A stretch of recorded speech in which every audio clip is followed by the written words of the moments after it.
제 개인적으로는 1965년도 한일회담 반대 학생 시위가 있었어요. 그때 구속돼 가지고 제적당하고 교도소로 가서 집행유예로 출소를 했어요. 그래가지고 그때 이제 나오면서 근데 이미 군대 징집영장이 발부돼 있었고, 그래서 출소하자마자 이제 군대로 징집 당했어요. 11.6 나고 이제 박정희가 서거하고 나서 이제 전국에 소위 그 민주화 봄이 시작되어서 전국에 그동안에 전국의 각 대학의 총학생회가 서울역 광장에 모여서 대정부 투쟁을 한다. 그리고 전두환 군부에 대해서 그 흑심을 품지 않도록 경고를 하는 그런 집회를 하자.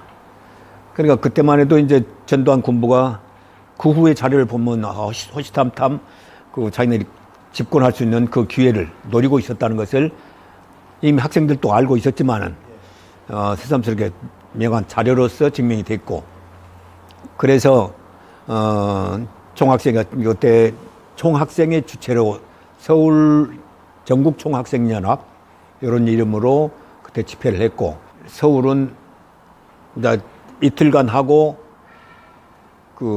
서울 총학생회장이 우리의 요구를 이제 충분히 정부에 전달했으니까 전두환 군부가 흑심을 품지 않을 것이다.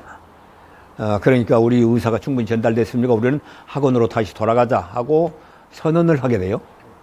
그러니까 일부 학생들은 이제 뭔 소리냐, 지금 이 통에 이걸로 해서 뭐 청와대를 가든지 뭐 단판을 해야 될 바인데, 그때 처음으로 30만 정도가 모였으니까 엄청난 숫자가 모인 거죠.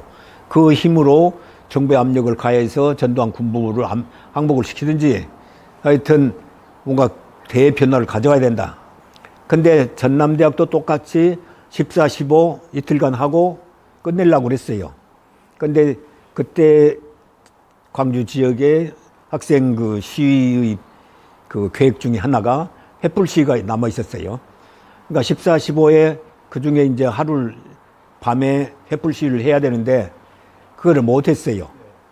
그래서 내가 그 당시 박관현 학생회장 할 때 저희들 복학생들이 후배 중에서 좀 굉장한 좀 쓸만하니까 저걸 학생회장을 만들어서 우리가 한번 해보자, 함께 해보자. 그렇게 해서 그런 인연이 있기 때문에 박관현을 만나서 왜 약속대로 횃불 시위를 하기로 했는데 안 하냐. 그러니까 우물쭈물해요. 그러면서 조금 학생들이 석연치 않게 찬성을 안 했다는 얘기예요. 분위기가 좀 두려워하는. 해보니까 횃불 시위가 엄청 두렵더만 공포 분위기가 조성이 돼가지고, 그래서 이제 박건희가 그렇게 확실하게 결의를 못했다. 그래서 뭔 소리 하냐, 약속대로 해야 될 거 아니냐. 그래가지고 그러니까 관현이가 이제 그럼 합시다. 이거 그 다음날 하루 더 하게 돼요. 그러니까 다른 대학은 전부 이틀간 했는데 광주 지역만 하루를 더 하게 돼요. 그 횃불 시위 때문에.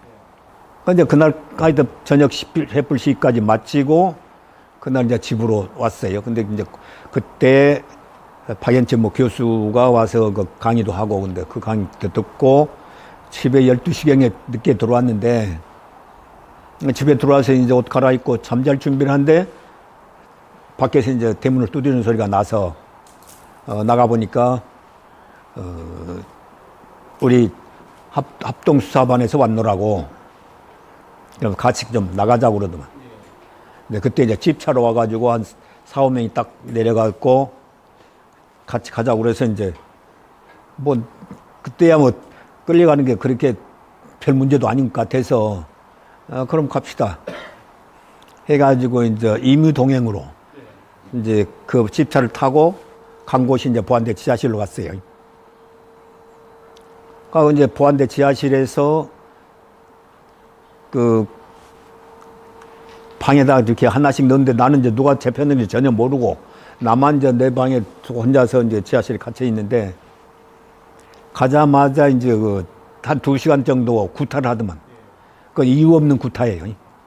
그냥 뭐 네가 무엇을 했냐 이 새끼야 이거 묻는 것도 없고 그냥 몽둥이로 때리고 군홧발로 밟고 그래서 도대체 이유가 뭐냐, 뭐 때문에 이렇게 때리냐. 이 새끼야. 그럼 잔소리 말이야.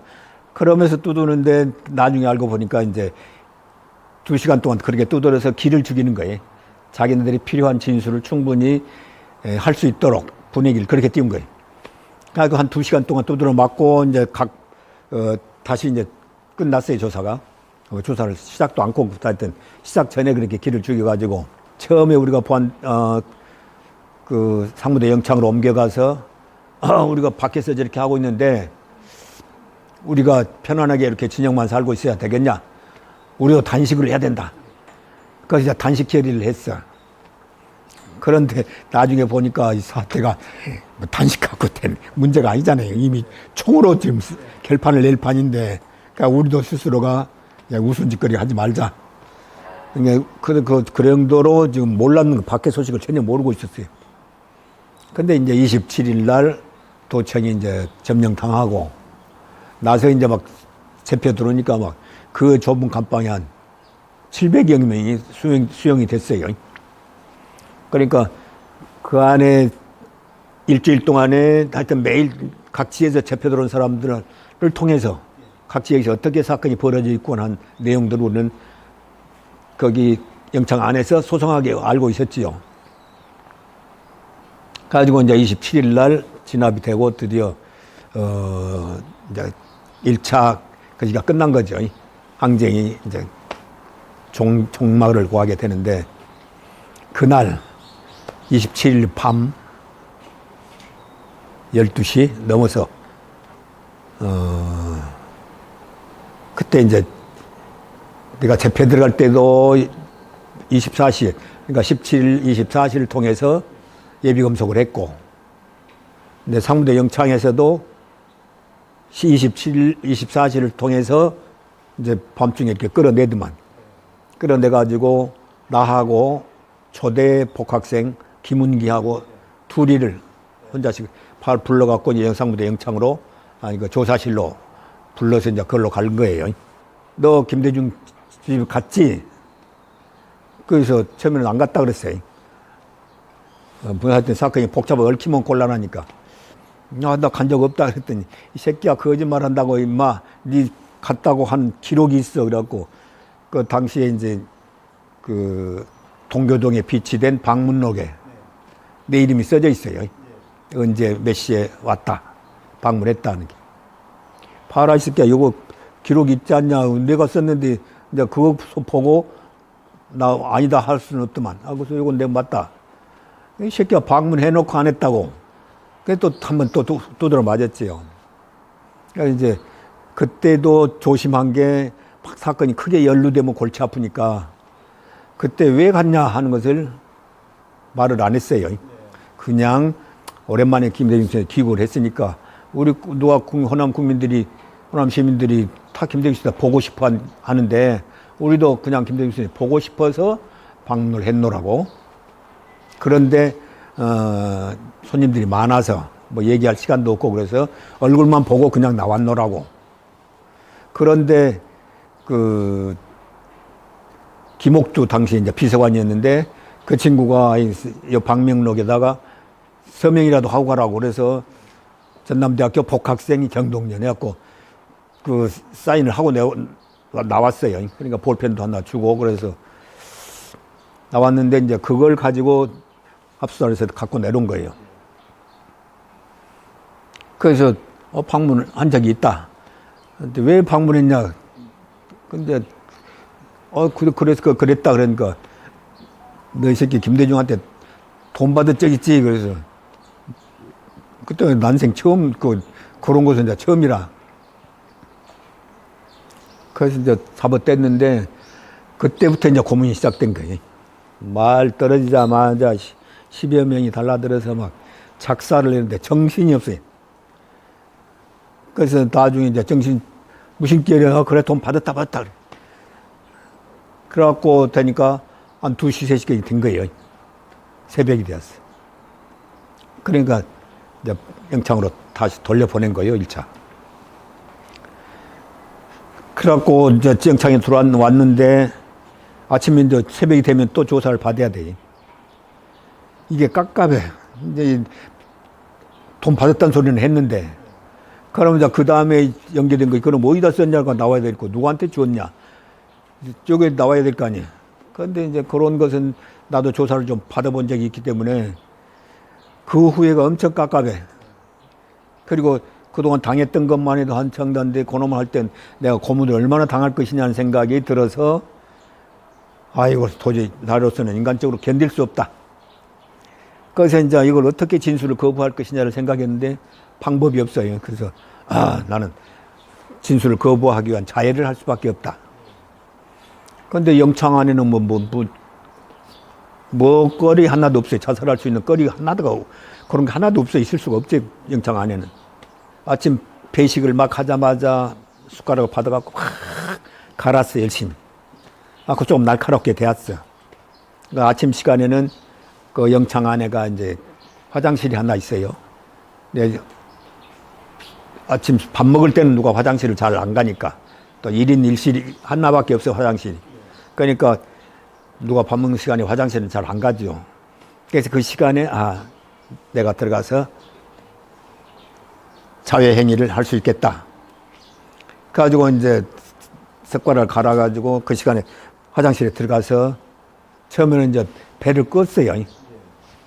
그런데 조금 용기 있게 끄었으면 되는데 이게 용기가 없어. 그러니까 몇 번 꺼도 잘 안 들어가. 그래서 뱃살이나 뱃살이 이렇게 두꺼운 줄을 그때 처음으로 알았어. 그래도 피만 좀 낭자하지 안 들어가 전혀. 그 용감하게 팍 찔러갖고 주고 했으면 됐을 텐데 그럴 용기는 없고. 그러니까 밖으로 막 그렇게 꾸집으니까 안 되지. 그래갖고 안 되니까 이제 손목도 막 끄었어. 손목도 잘 안 돼. 그래갖고 있는데 이제 그 밥 다 먹고 나서 이제 화장실 가자네. 그러니까 누가 이제 화장실 문을 탁 열더만. 그때 이제 화장실 문을 열어서 자기가 실패다. 자기가 실패했구나 하고 그대로 이제 이마로 그냥 벽을 받아불고 기절해 붙자. 이제 난 조서를 한 번도 보도 못했어. 내가 뭔 죄명이 뭔가도 모르고 근데 하여튼 저 소리가 요만 거 듣고 와.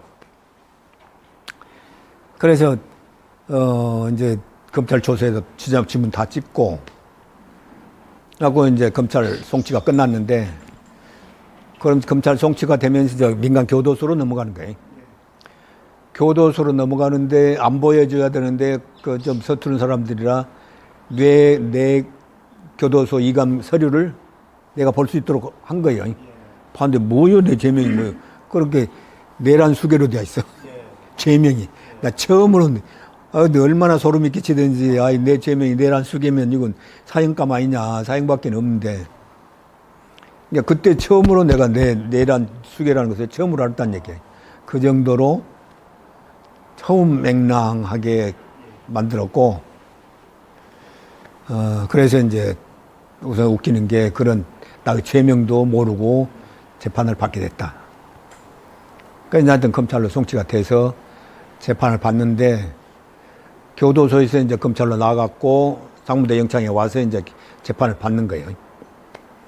근데 1심, 2심 뭐까지 다 구형 검찰관 판정, 그 다음에 사령관 확정이었고 사형. 1심에서 3번 딱딱. 그 다음에 또 항소하니까 항소 똑같은 과정 밟아서 확정해갖고 이제 사형수로 된 거예요. 그래갖고 이제 교도소로 넘어갔어. 그때에서 내가 죄명이 사형수인 줄 알았어요. 그러고 이제 교도소 가서 마지막 이제 재판이 나면 그때서야 이제 교도소로 넘어가니까 민간 교도소로 넘어가게 되니까 이제는 군검찰에서 교도소로 넘어가니까 훨씬 나을 거 아니냐. 내일 또 뭐 내가 안 했다고 버티면 어떻게 할 것이냐. 근데 내가 그 대법원은 서류로 상고유서를 제출하도록 되어 있어요. 그래서 이제 변호사가 자문을 구해갖고 또 교도소 안에도 자칭 법률가들이 많아.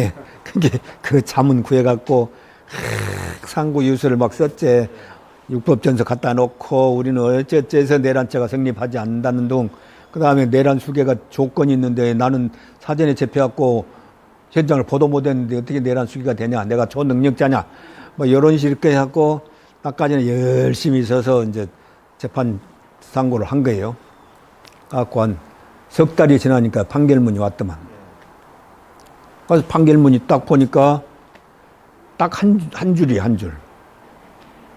대부분 판결문이면 우리는 이제 내란죄가 성립하냐 안 하냐 뭐 막 여러 한 뒤 판결문 한정이 딱 있는데 당신에게는 최후 진술할 기회를 주었으므로 이에 기각함. 이게 판결문 후 한 줄이 판결문이에요. 얼마나 허망하든지 대한민국 대법원이 전국 최초로 한국 역사 최초로 내란죄로 내란 수괴죄로 사형을 선고하는 판결문이 최후 진술을 충분히 줬으므로 이에 기각하면 이런 한 줄로 되는 이런 대한민국 사법부가 어디가 있겠느냐 한데도 뭐 그 정도로 됐어요. 근데 처음에 그 전두환 씨가 법정에서 그 재판을 받을 때 이거 뭔 재판이 내란처럼 사형을 선고할 판인데 분위기가 판사도 검사도 변호사도 다 전두환 씨가 대장인 것처럼 자기가 큰 소리 치고 목에다 힘주고 그 앞에서 판사 거시기들은 쩔쩔 매는 모양을 보면서 그 한겨레 신문에다 냈어요. 기이한 법정 풍경이라 해가지고 이건 누가 재판을 받는 것이냐. 그렇게 전혀 전두환은 뭐 반성이라는 이런 거 없었고 당당했고 그 옛놈 재판은 해서 못하냐. 실제로 이제 그 김영삼 씨가 그 형식적인 재판을 했다. 이것을 내가 한번 소감을 쓴 적이 있어요.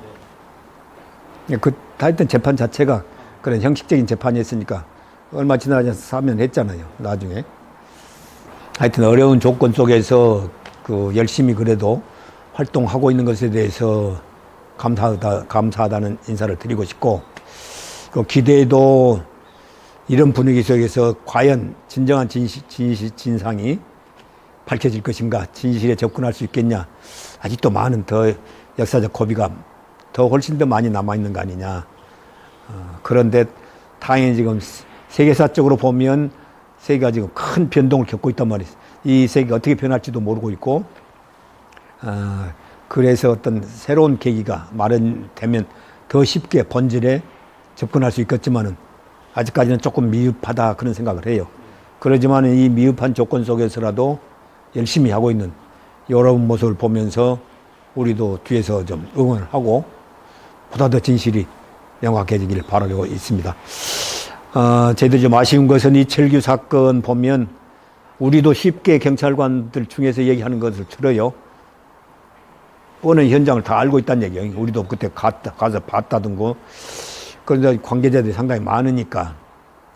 그래서 그 후라나 이철규 사건에 대해서 경찰관이 누가 이런 말을 할 사람이 나올 것이다 그랬는데 지금까지도 어느 누구 하나도 입을 열지 않고 있어서 이런 현실에서 우리가 조사한다는 것이 얼마나 어렵겠냐. 그 작은 사건인데도 그런데. 그래서 진상조사위원회가 고생은 많이 하고 있다. 앞으로도 더욱 큰 어려움이 있을 거지만 꿋꿋이 좀 해줬으면 좋겠다. 그런 생각을 하고 있습니다. 고생했습니다.